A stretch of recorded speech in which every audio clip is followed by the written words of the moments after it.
di surga. Terus gambar yang kedua, buah zaitun. Buah zaitun itu buah yang banyak sekali manfaatnya. Oke, jadi untuk kesehatan, untuk pengobatan, buah zaitun itu. Terus yang ketiga, ini gambarnya apa? Ka'bah. Ka'bah itu tempatnya di mana? Tempatnya di mana? Di Makkah. Anak-anak pengen mengunjungi Ka'bah semuanya? Iya. Semoga nanti kita semuanya dapat melaksanakan ibadah di Makkah ya. Nah, anak-anak, gambar yang ada ini dari ketiga gambar ini akan berhubungan dengan materi pembelajaran kita, yaitu tentang surat At-Tin. Oke. Nah, Misti punya video tentang bagaimana bacaan surat At-Tin yang benar, yang sesuai dengan tajwid. Anak-anak perhatikan ya, nanti setelah video yang Misti putarkan, kalian dengarkan, kalian perhatikan, kita akan mempraktekkan membaca bersama-sama surat At-Tin. Bismillahirrahmanirrahim. والتين والزيتون وطور سينين وهذا البلد الأمين لقد خلقنا الإنسان في أحسن تقويم ثم رددناه أسفل سافلين إلا الذين آمنوا وعملوا الصالحات فلهم أجر غير ممنون فما يكذبك بعد بالدين أليس الله بأحكم الحاكمين. Anak-anak, setelah kalian melihat video dan juga mendengarkan dari suara pembacaan surat At-Tin tadi, mari coba kalian buka bukunya masing-masing. Oke, kita baca surat At-Tin bersama-sama. Coba. Ayo sekarang buka. Coba anak-anak kita baca bersama-sama yuk. A'udzu billahi minasy syaithanir rajim. Bismillahirrahmanirrahim. Wat-tini waz-zaitun wa turi sinin wa hadzal baladil amin. Laqad khalaqnal insana fi ahsani taqwim. Tsumma radadnahu asfala safilin. Illal ladzina amanu wa 'amilus solihati falahum ajrun ghairu mamnun. Fama yukadzibuka ba'du biddin. Alaysa Allahu biahkamil hakimin. Shadaqallahul azim. Alhamdulillah, anak-anak sudah mampu membaca surat At-Tin. Nah, anak-anak, jadi hari ini selain kita belajar tentang surat At-Tin, kita baca tentang artinya surat At-Tin, pesan-pesan pokoknya surat At-Tin, kita juga akan belajar tentang buku bacaan nun mati dan tanwin. Karena sudah pernah mempelajari itu, sudah pernah ingat? Ada berapa baca dibagi menjadi berapa buku bacaan nun mati dan tanwin? 5. Anak-anak sudah tahu. Yang pertama adalah idhar. Idhar artinya adalah jelas. Buku bacaan idhar itu berlaku jika ada nun mati atau tanwin yang bertemu dengan huruf halki. Apa yang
Allah memberikan rasa ketakwaan kepada manusia. Nah, orang-orang kafir dan zalim akan mendapat siksa yang sangat berat. Oke, terima kasih kasih gawe. Kasih B, kasih O, kasih B. Wah, kita kembali ke teman dulunya. Yang kita pelajari hari ini anak adalah sesuai dengan yang kalian presentasikan. Jadi dalam surat At-Tin itu ada berapa bacaan mati dan sampai? Ada 2. Yang pertama idza, yaitu dalam ayat yang berapa? Nah, yaitu ajrun ghairu mamnun, tampil bertemu dengan ghair. Bacaan apa nak? Bacaan apa?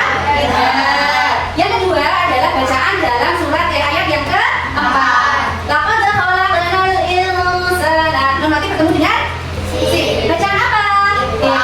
Alhamdulillah. Terus lagi dalam surat At-Tin itu kita oleh Allah itu ditegaskan bahwa manusia itu menjadi makhluk Allah dengan yang diciptakan dengan bentuk yang sebaik-baiknya. Coba, apa bedanya kita dengan hewan? Sama-sama punya kaki, sama-sama punya mata, hidung dan lain sebagainya. Sama-sama makan, tapi apa yang membedakan? Apa? Akal pintar. Hewan punya akal apa betul? Betul. Maka dari itu manusia itu disebut sebagai makhluk Allah yang diciptakan dengan sebaik-baiknya itu. Kita dengan akal bisa membedakan mana yang baik dengan mana yang tidak baik. Kita mengambil anak, kita sudah sampai di akhir pembelajaran. Sebelum itu, Bu Isti akan memberikan asesmen formatif. Jadi silakan nanti dikerjakan soalnya. Bu Isti kasih waktu 20 menit ya. Ini soalnya sesuai dengan apa yang sudah kita pelajari hari ini. Ya, silakan kerjakan.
Jadi dalam surat At-Tin itu kita dijelaskan bahwa ada yang namanya buah tin dan buah zaitun, ada namanya mungkin sinai gitu. Terus dijelaskan juga bahwa negeri yang aman itu adalah mana?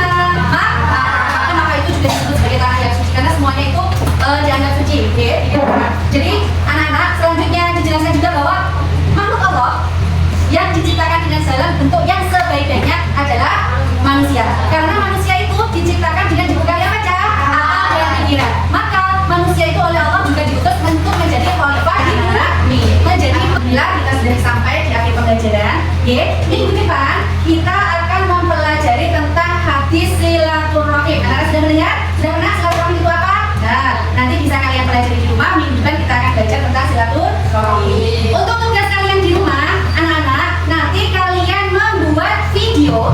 Dikirimkan ke Bu Isti, video kalian membaca surat At-Tin. Oke, jadi kalian baca surat At-Tin, kalian rekam, nanti videonya dikirim ke Bu Isti. Paham anak-anak? Oke, alhamdulillah. Jadi apa yang kita pelajari hari ini semoga bermanfaat bagi kita semuanya. Anak-anak juga dapat mengambil pembelajarannya.